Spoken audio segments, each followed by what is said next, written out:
Welcome, one and all. Today is December 14th, 2017, and this is Mastermind Call number 155.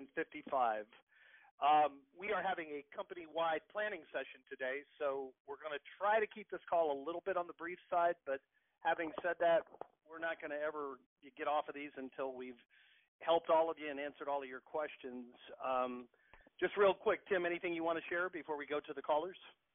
No, I'm going to try to keep it short. And as I said, we're going to try to keep this like you said as well. Get in the queue early, guys, because we're trying to make the most out of our time together today, and we are going to try to keep the call short, but we appreciate you being here. Excellent. Anything, Chad? Mastery, anything you want to share? Nope. All right. All right, excellent. Now watch, we'll have an 8-minute call because we cut it too short. We have two people in the queue. We do have room for more. Just hit *6 and hit 1, and we'll go to our first caller. Phone number ending in 9900. You're up. Hey, how's everybody doing today? Excellent. Good, Thank you. I'm assuming this is Scott, right? That's correct. Yep. So my question is related to the ISAs. I spoke with Cindy earlier today and asked her kind of what is the approach that the ISAs are taking with the phone calls, right? Are they calling to set an actual listing appointment where we go with a contract in hand to list the home, or is it more of a soft sell approach where they're just trying to get the subscriber, in this case, to get me in the door to go have a conversation with them? She didn't have the specific language or the specific intent of that phone call that she could share with me. So that's my primary question, and then I've got a follow up once we talk about that for a minute. Does that question make sense? So their purpose is to set a phone appointment. Before you answer that, if you don't mind, I was just going to say there may be a lot of people on the call that doesn't know what he's talking about.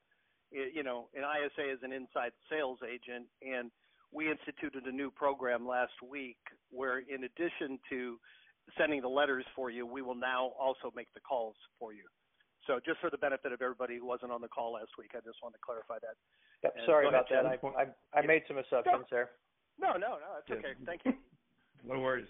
They do it to me all the time, Scott. I get in trouble for using acronyms. So, anyways, the intent and what we've learned what I learned over the last year is trying to get an ISA to go all the way to the face-to-face listing appointment. I won't say it's impossible, but it's certainly not sustainable, not scalable. So what we focus on is getting enough information from you that we can speak, that the ISA can have an informed conversation on your behalf to set up a phone appointment.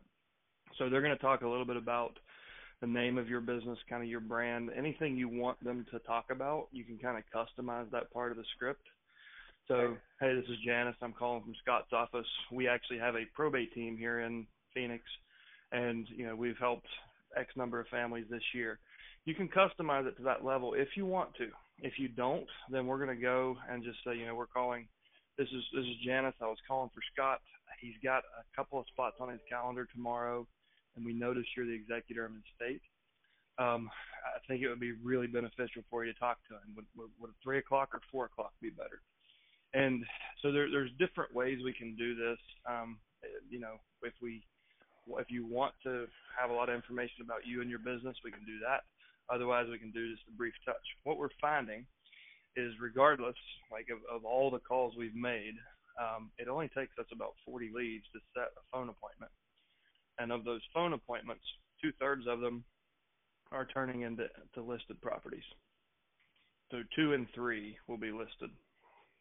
Okay. So they're not just junk appointments. We're to convert at 40 to 1 cold calling is pretty phenomenal, and then 2 to 3 turning into listings is really impressive. So we're really happy with the results. Even though the ISA is only going superficial, they're not going really deep into the conversation and gathering full details on the real estate and everything. But they're still getting enough of a commitment that when the agent calls, it's a good conversation. They engage quickly and usually meet with them the next day or two and list 2 out of 3 are listed. Okay. So, but the appointment they're aiming to set is the phone appointment, and then because that's what I wasn't quite clear on how far down the rabbit hole the ISA was looking to take this. Were they trying to get us all the way in the door? Where exactly it was? So that helps me to understand that a little better. Yeah. Okay. And Chad, a follow up on that. You're not noticing a significant difference between the two approaches? Do you have a recommendation of more information or less information, or do you think it doesn't really matter? We've been able to convert both. I mean, we've made calls for people that they never filled out any of the details, and we still set appointments in the first round of calls. Okay. Well, I'd say more is preferable, because it might help them to answer the one question that might get them to talk to you. Yeah, for sure. All right. Anything else? Hey, I think we lost you. I don't think I disconnected you, but whoever that was, you dropped off. It was Scott. He's gone. Scott, if you have a follow-up he's back. All right. Arthur, thank you, but let me finish up with Scott first. Okay. Scott, okay. Go ahead, Scott. Yeah, Scott, if yeah, you want. You there? Go ahead, sir. I am. Yeah. So the follow-up that I had on that is, are you recommending to still send out the letters first and then this follow-up call, or is this ISA kind of replacing that? I'm just looking at it from an expense side of things. It's not meant to replace the letter. I mean, we Okay. still I firmly believe in the tandem effort of send letters, make a phone call. Okay. So it's it's not to replace the letter. It's still to supplement the letter. We've kept the cost as low as we possibly can and have quality people on the phones. Mm-hmm. So it's $250 per lead is cheaper than not making your phone calls, is kind of the idea, right? So if you pay us $100 to make your calls, that's better than not paying us and not making the calls and getting nothing in return.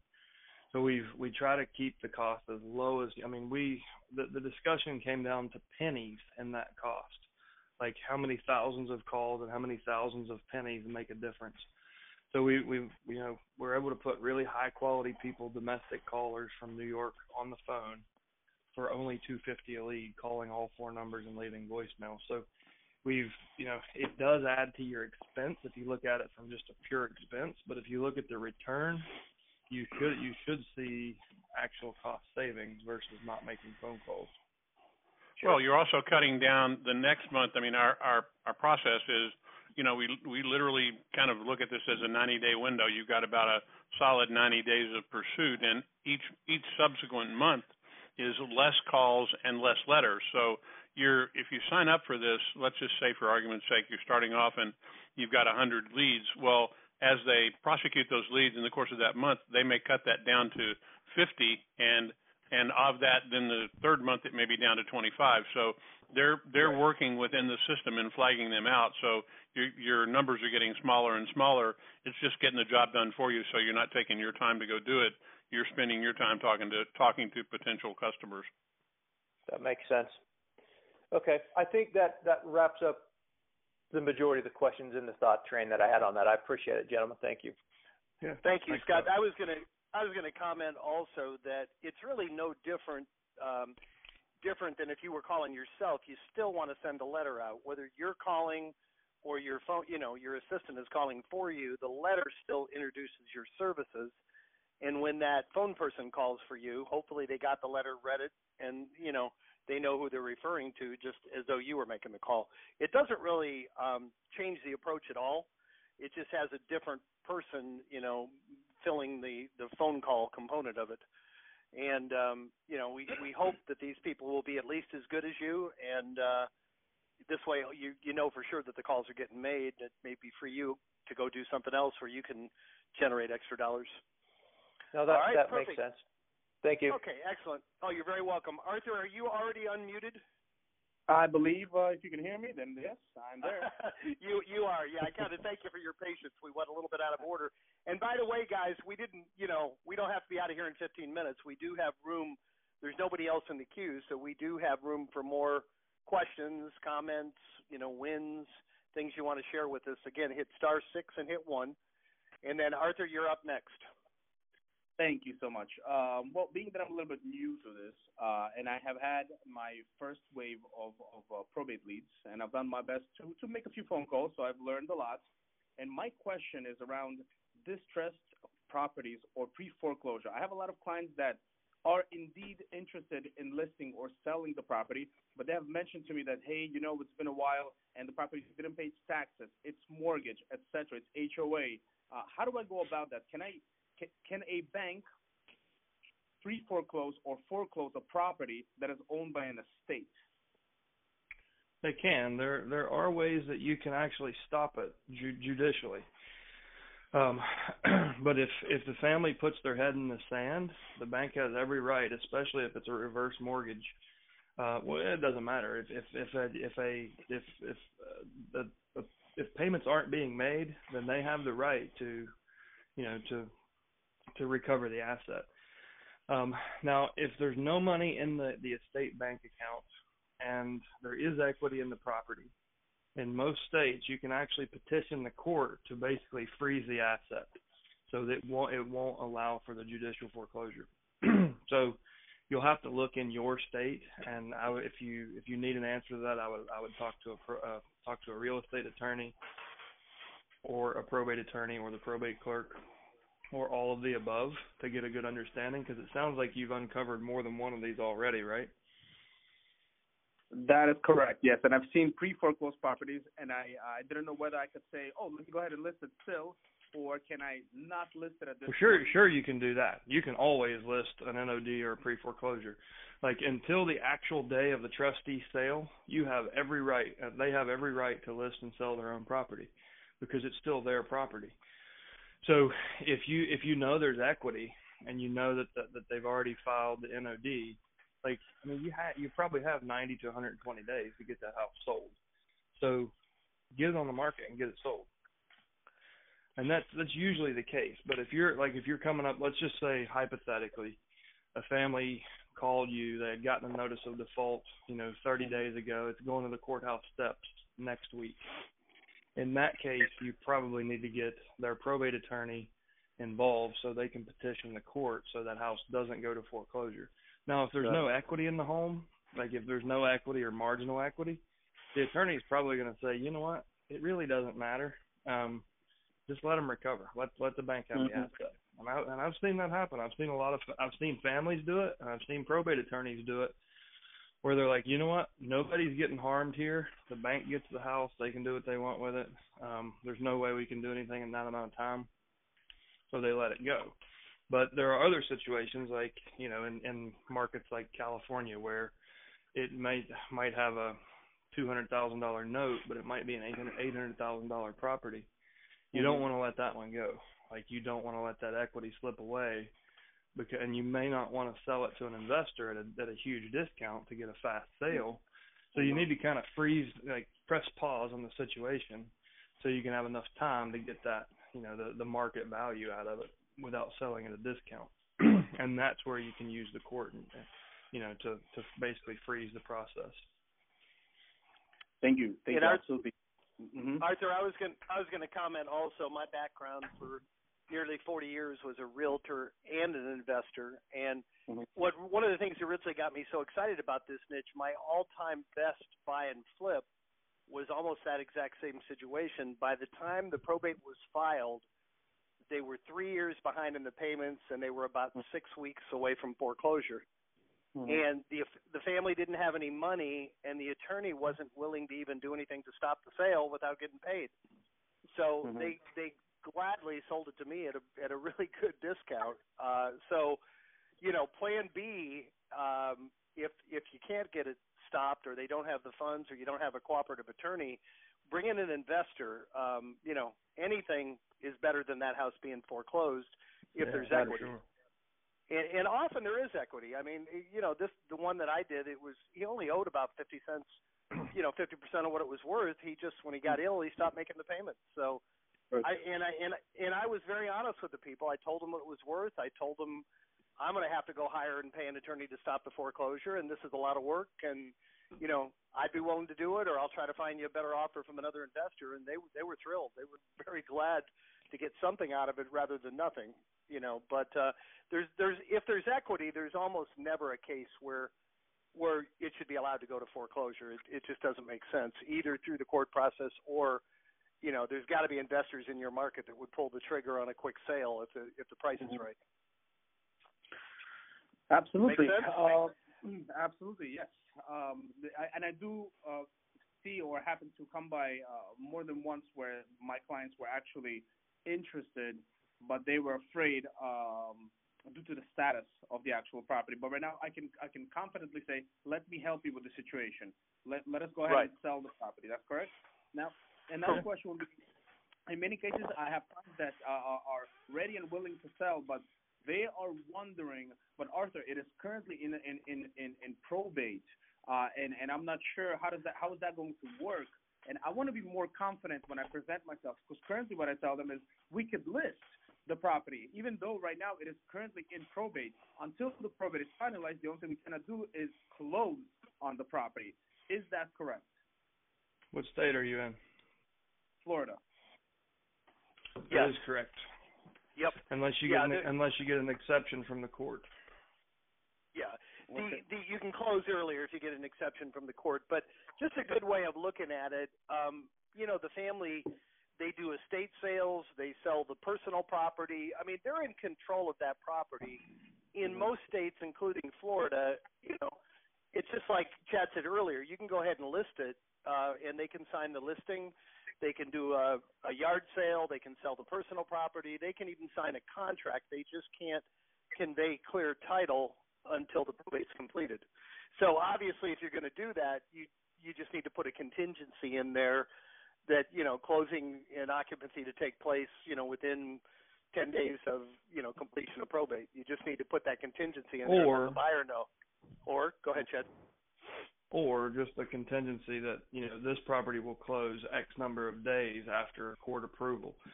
And you can, if you ratify a contract today and get into in the next 30 days, have it in front of the probate judge, the probate might not close, officially be closed out for another 6 months.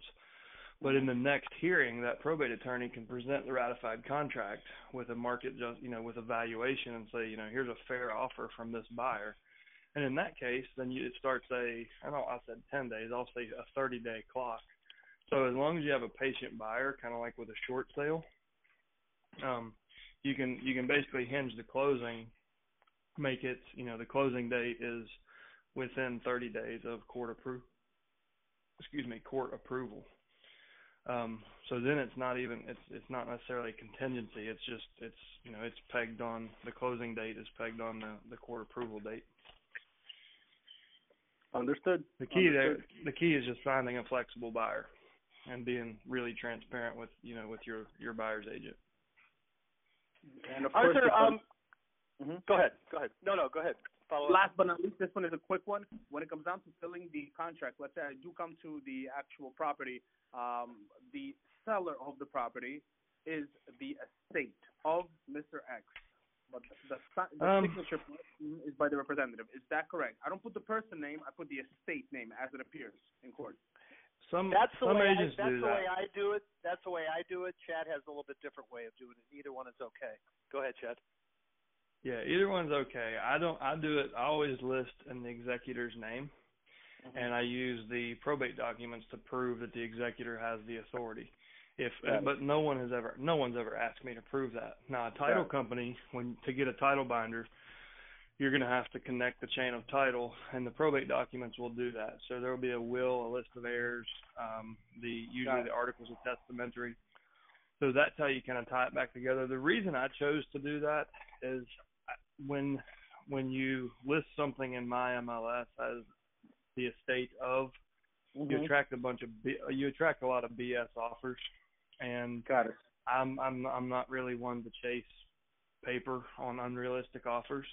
So I found that I was able to sell for higher prices with less work when I listed in the name of the executor versus the estate of, because there were a bunch of tire kicker newbie investors that didn't really have, they sent me these BS proof of funds that came from some website.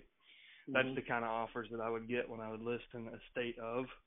So I started listing everything in the name of the executor, and I never once had a snag in actually closing the chain of title and closing the transaction.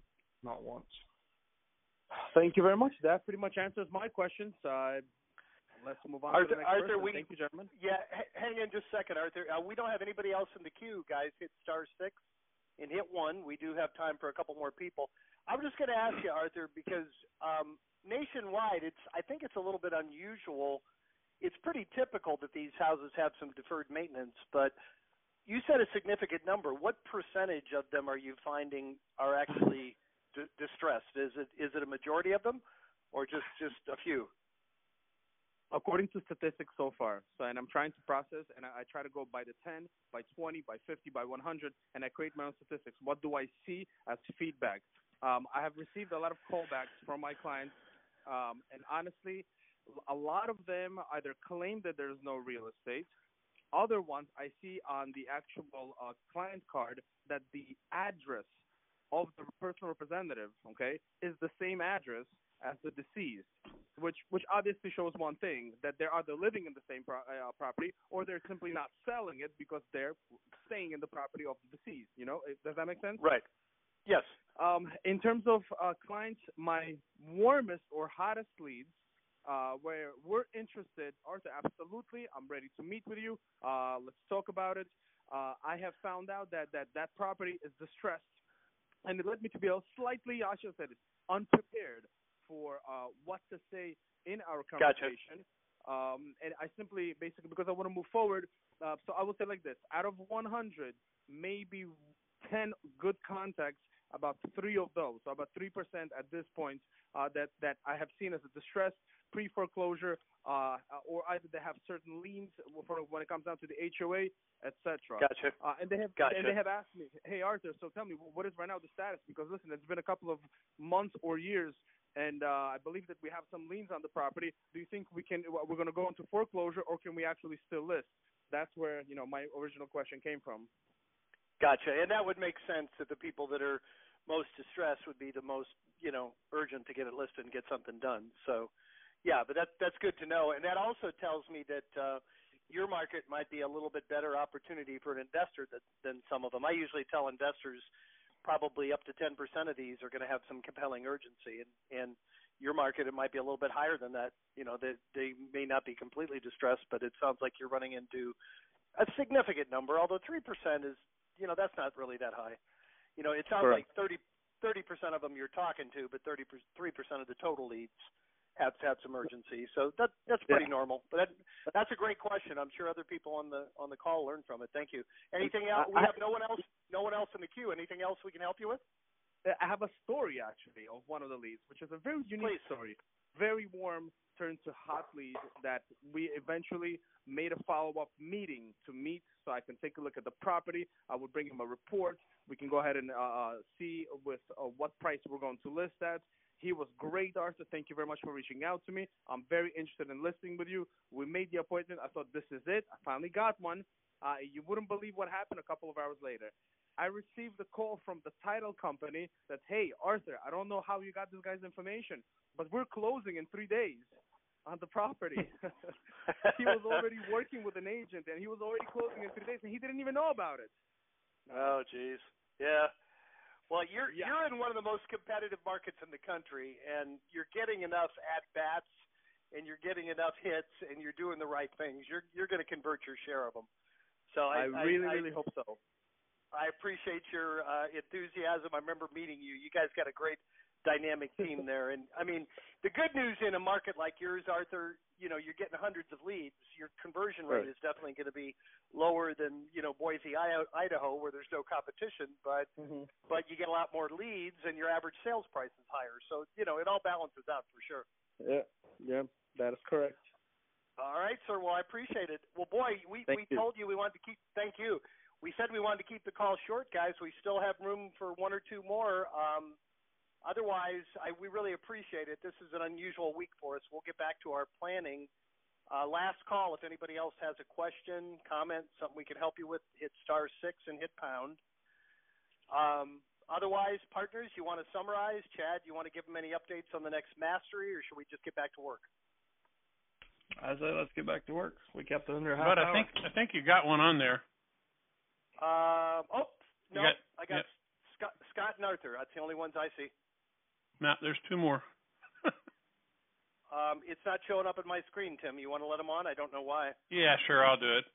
Call ending in 7177. Dave Woodson.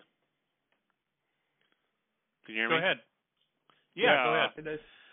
I got that call late. Did I miss something about you guys are going to start making calls for us for a fee? $100 million.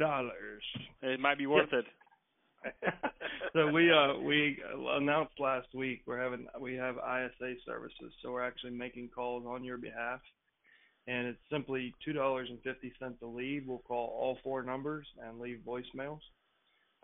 Just a kind of rundown on the last month and a half, we've been able to achieve about a 40-to-1 ratio of setting appointments. So if we call 40 leads, we can set an appointment, and 2 out of 3 of those appointments are converting to listings right now. How do I sign up for that? So if you're in subscriber portal, you're going to look at the top. You'll notice the menu has changed, but under Mailbox Motivator, you click on Order Marketing Campaign, and at the very bottom, you'll see there's a lot of copy on that page that'll explain it. But at the very bottom, you'll see 3 options: order calls, order mail, or order calls and mail. And that's where you choose your next marketing campaign. Very well. I'm there now. And you can time your, you can lay out the sequence where you do letter 1, call 1, and choose those dates. Letter 2, call 2. And you can do as many calls and letters as you would like and choose the dates, and we'll execute the campaign as you instruct us to. Very well. Thank you very much. Mm-hmm. Excellent. Okay. And, Tim, I was able to get back on there. I see that. So we've got a whole lot. We have a whole lot more people in the queue. All right, you're up next. I just unmuted you. Go ahead.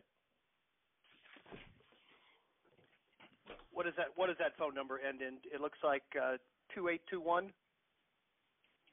Can you hear us? Tim, take it over again. I'm having a problem with that. Okay, but I'll just drive this on out. Caller ending 2821 2281. Yeah. Can you hear me? This is Bud Thompson out in Omaha. Hey, Bud. Hey, Bud. Yeah, okay. Say, I placed an order last week right after the call for my county, 73 leads with the ISA, and I have no feedback. What kind of feedback system is there that I know that order was accepted? I know it was paid for. I saw that part, but or that the calls were made, or what kind of response happened? Because I haven't heard anything since. So we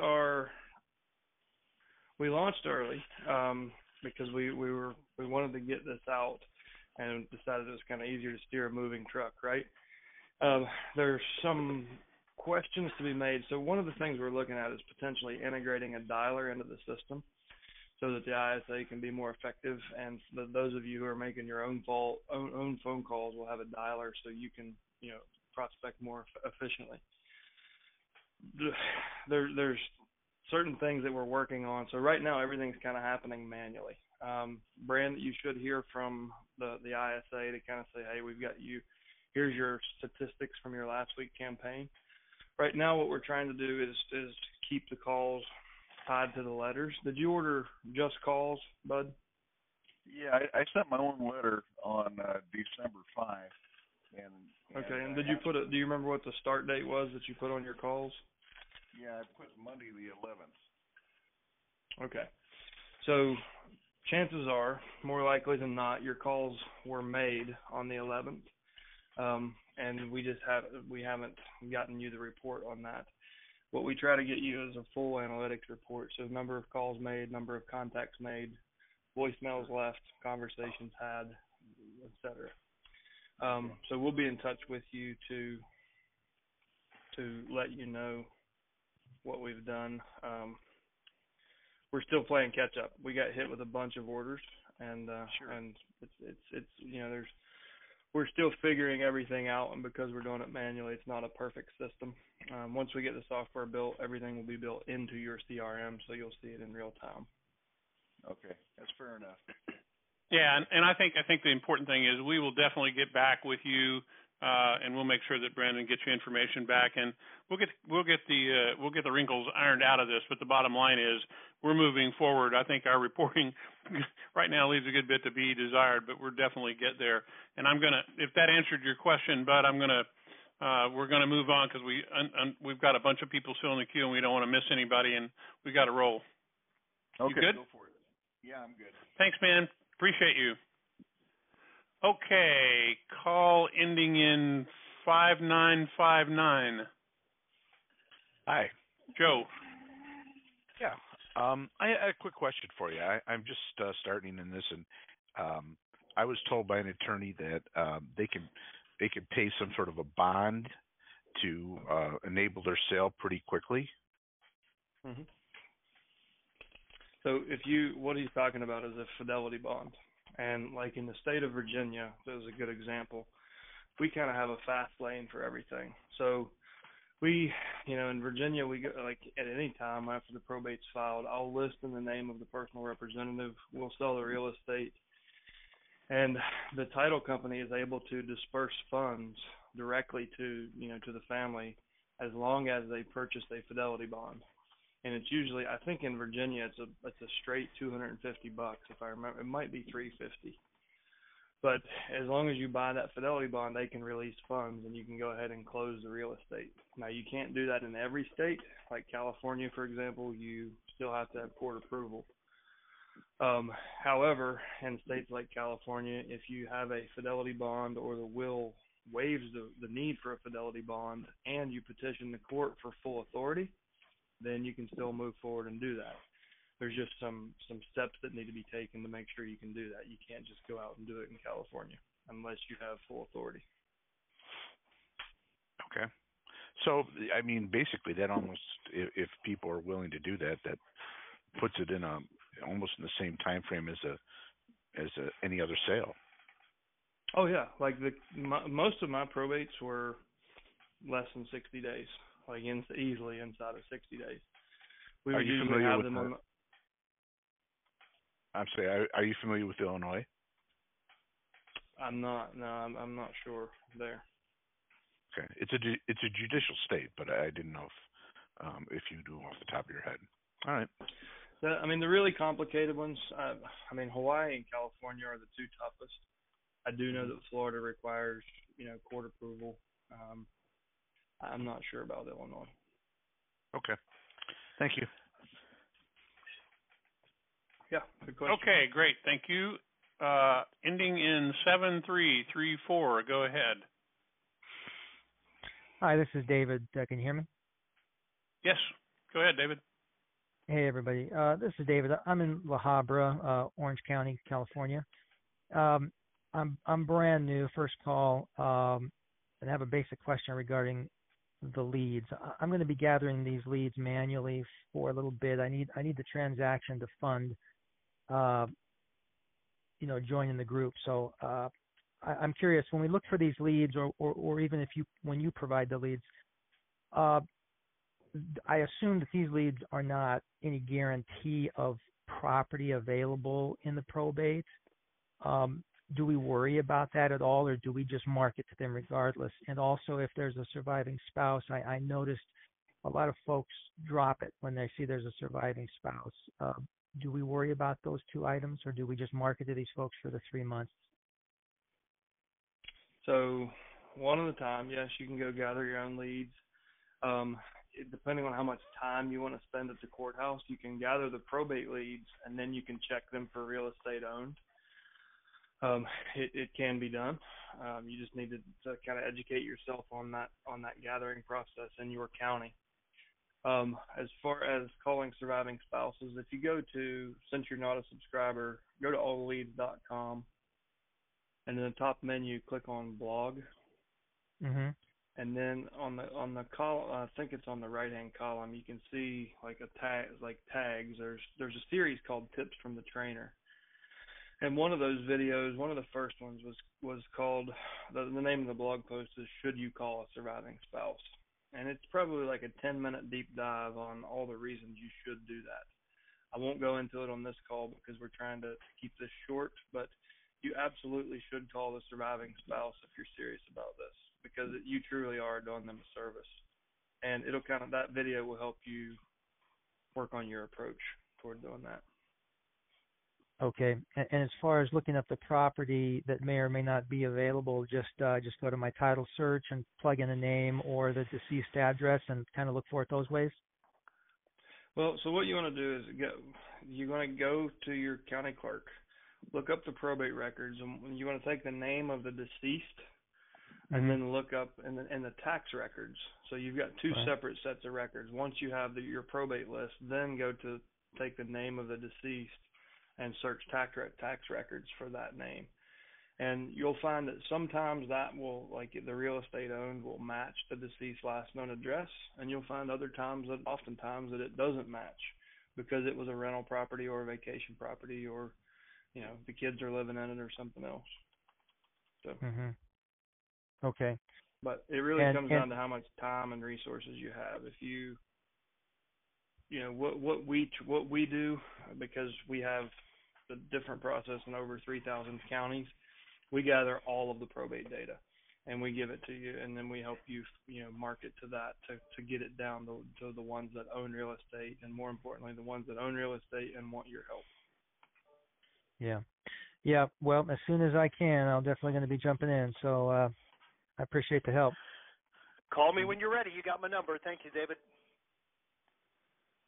Thanks. Okay, next caller is ending in 8422. You're up. Hello. Hey there. Hey, I had a question. We're here in Florida, and hey, this is Dennis Malonis and Jesse Flores here in Florida. How you doing today, guys? Do we have? We're good. Are you guys both on the same? You guys together? Yeah, we are. Jesse's on my team. He's new with the team. Okay. Good. Hey, so my question is, we're in Florida, and we get a lot of people who own vacation properties and stuff. So I guess my question is there a different approach that I can use to try to meet with these people? Or a lot of them aren't here. They're in like Kentucky, Tennessee, Mississippi, or whatever. They just own homes in here because we're at a vacation destination. So what might be a good way to go about getting these people on board without physically meeting with them, because they don't have time to come down here and fiddle with this. They're trying to lead their lives in a different state. So I have 3 different ways that I give people options, and it really depends on their level of tech savviness. So when you're talking to them, okay, well, listen, tell me, Joe, is everybody in the family pretty tech savvy? Like everybody has a laptop and pretty proficient? Okay, well, listen, I use a software called Join.me, or you can use GoToMeeting, and you can do a screen share and just present the listing package, virtually to everybody at the same time. If they're not that tech savvy, or that crosses their wires, then the next step down would be sending an email with a PDF package, and then you set up a conference call where you guys all dial into the conference call, confirm that everybody received the email and the PDF that they're looking, and we're all looking at the same thing, and then do the appointment. And then there's always good old-fashioned snail mail. You can get everybody's names, addresses, and fired off in a priority envelope and get on the phone 2 days later. So there's kind of 3 different levels of virtual appointments. I find that it's most effective to get all of the decision makers in that initial conversation and have everybody looking at the same thing, especially if there's any disagreement on pricing or any unrealistic pricing expectation. It's even more important then. Okay. And that's the good news with that, Dennis, is when I tested this, I did 16 deals and only went 1 appointment. I love appointments where you don't even have to, you can do it on the phone. It's a very efficient way to list property. Absolutely. Sounds good. I like All right. it. All right, man. Question. Awesome. All right. Next caller is 6878. Jim, go ahead. Jim, are you there?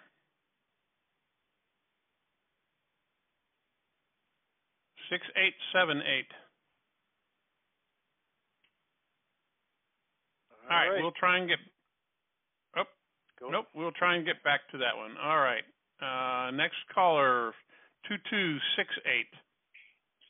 Hi, how's it going? My name's Jeff. I'm from Boston. I had a quick question about estates that get passed down that end up not going to anybody.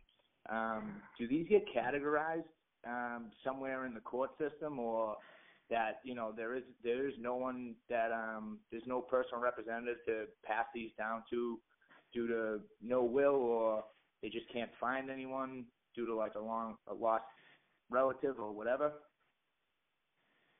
The easiest way to spot them is when you look at the personal representative, there will usually be an attorney name in that space or public administrator. So when you look at the personal representative column, like if it says Jane Doe public administrator or Jane Doe, whatever law designation, that usually is a telltale sign that it's being, the court has assigned somebody, a third party, and it's usually called a public administrator or a fiduciary. Okay. And don't ignore those. We've got a guy who did $750,000 in Southern California because he made friends with a number of those people, and he gets steady referrals from them. So those can be multiple deal referrals for you in the future, like attorneys. Definitely call them. Yeah. Okay. Awesome. Thank you. All right. You're welcome.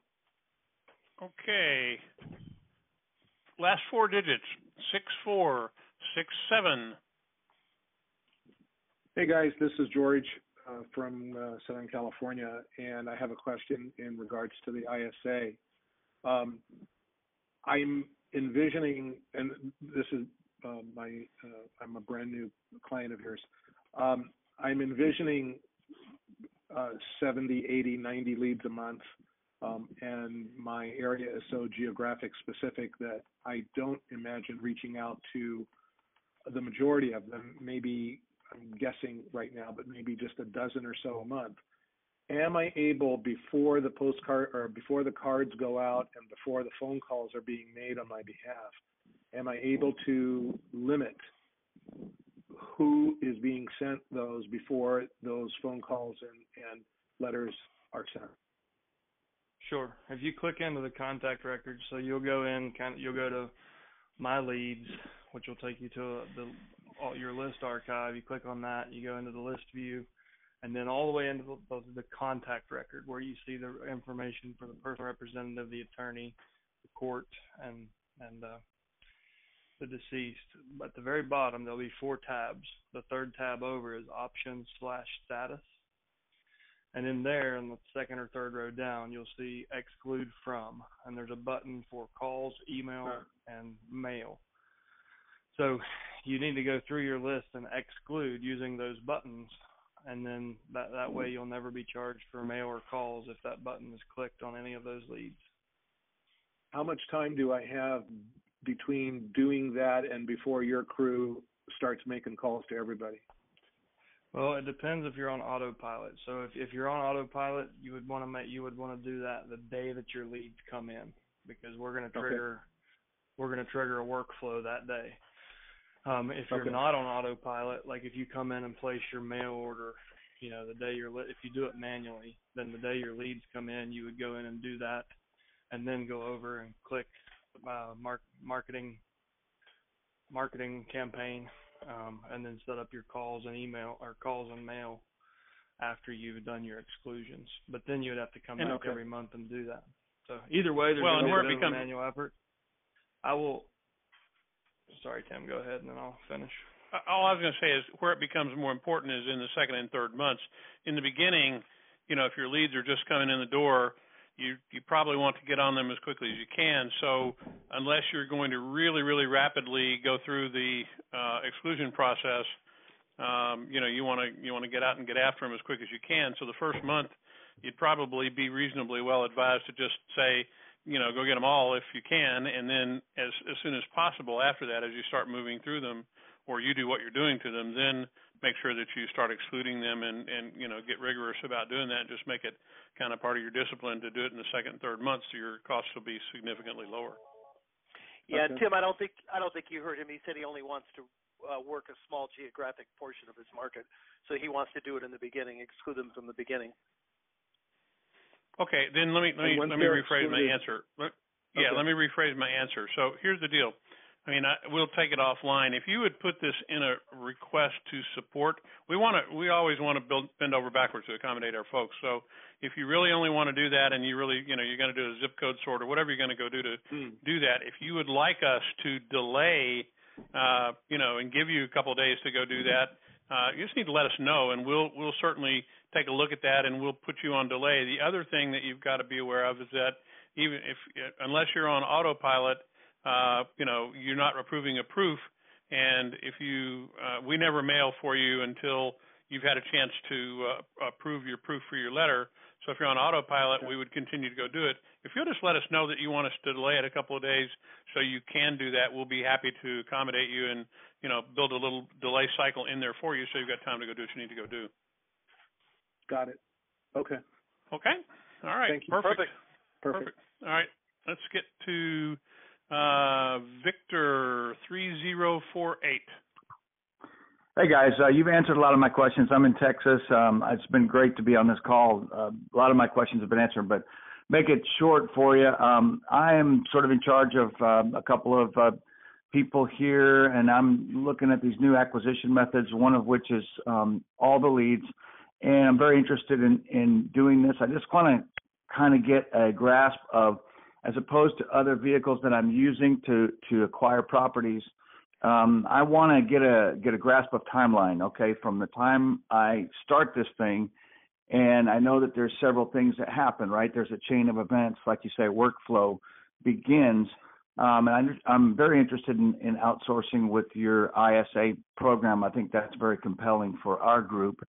But can you help me understand a little bit about from the time we start to the time that I'm going to get out and make my presentation to try to either buy a property, because we buy properties. We don't just try to list them and fix them. We buy them and fix them up as well. So we kind of want to get a feel for that. So you can have listing appointments within the first 2 weeks. So possibly sooner, but at most it's going to take us about 10 business days typically to get your leads. So if you go through the fast track training and kind of get yourself ready for that, we deliver your leads, you trigger your marketing campaign, we start making your calls. Within 2 weeks, you can have appointments. Depending on what your strategy is, whether it's a fix and flip or if it's just a wholesale, your cash conversion cycle is going to be anywhere from 30 days to probably 120 days before you get the first checks in the bank. Okay. Is that because some of the probate cycles in these counties are a little bit different than others? No, I mean, really the range there. If you wholesale the deal, you're going to be cashing checks inside of 30 days. Okay. If you fix and flip, I'm assuming you have a pretty aggressive rehab team and that you sell quickly, and you got about a 45-day escrow period. Mm-hmm. Then you're probably 120 days from letters going out till checks go in the bank. Okay. So you guys in the fast track training, would you recommend that for our entire team or just the one who's in training? Okay.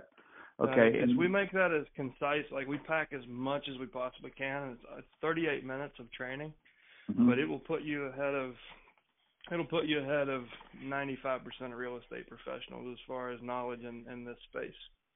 Good deal. Okay. I think that's all I have right now. That's pretty much it. And then, of course, the cost. Thanks again, guys. Look forward to more of these calls and joining the group. Welcome. Thank you. Perfect. And we're going to take one more crack here at the one that we missed before. 6878 are the last four digits. Jim, are you there? Yes, I am. Okay, good. Go ahead. You're our last caller for the day. Make it a good one, bud. Yes, good afternoon. Okay, my question is, when it comes down with the attorney, what is actually a good way to stay consistent as following up? I'm actually in Miami, Florida, and it's very competitive over here. What's a good way to stay consistent and following up? With the attorneys. I mean, what we found to be most effective with attorneys is showing up. So stopping by their office. So if you are stopping by their office and making a face-to-face introduction, then you can, you can follow up and maybe once a month touch base by email or by phone and say, hey, we met back on X, and I was just touching base to see if there's anything that I might be able to help you with from a real estate standpoint. Can you think of anybody that could benefit from working with my team? And remember that we do a lot more than just sell houses or buy houses. We can help the family get the properties cleaned out. We can take a lot of that workload off of you. Who do you know that I can help right now? And just find a way to systematically make those calls or send those emails, however, whatever, or stop by the office. Just get your attorney list into some sort of a system and discipline yourself to do that once a month, once a week, whatever it ends up being for you. Okay. Yeah, okay. And that's after you've sorted your list of, you should go in and sort your list by attorneys, and you want to make sure that you're focusing that energy on the ones that consistently have multiple probates in your marketplace. You're going to find in your highly competitive markets, you're going to find that the same attorney is probably doing 4, 5, 6, 7, 8, 9 each month. So they're specializing in that, and those are gold for you. Those are, if you become their referral go-to person for real estate, you're going to rock it. So that's something you really need to make sure you target. This is what the attorneys were telling me, that they're working with someone else. Right. And oftentimes they are. They potentially got there before you did, and the value there is you say, well, how's that working for you? Talk a little bit about it. Tell me what I can do to earn that business. What can I do to become your referral partner? How can I help you? And if there's a way for you to get in that door, attorneys are not necessarily bashful people. They'll probably tell you. Okay, that makes a lot of sense. Okay. All right. Jim, did that answer your question, bud? Yes, it did. All right, we're going to let you go, Jim Sullivan. I'm going to turn it back over to you to give us our benediction and move through here, buddy. Yes, go forth, all of you. Thank you for coming today. And the call ran longer than we thought, but that's okay. We don't ever leave a question unanswered. Thank you so much to everybody who participated. I always like to end these calls by just commenting. You took the time to be here, took an hour out of your life. We had some great ideas, some great participation. I challenge each of you to take one idea, one thought, one thing you learned on this call and go out and put it into action and come back and share your results with the group next Thursday.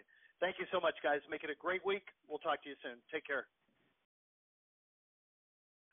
The fact that we can make the calls for them. It's one of the two reasons that people quit. They can't afford it, or they don't have the stomach or the time to make their calls. And now the fact that we're doing it for them is golden. You're right, Tim. I did not.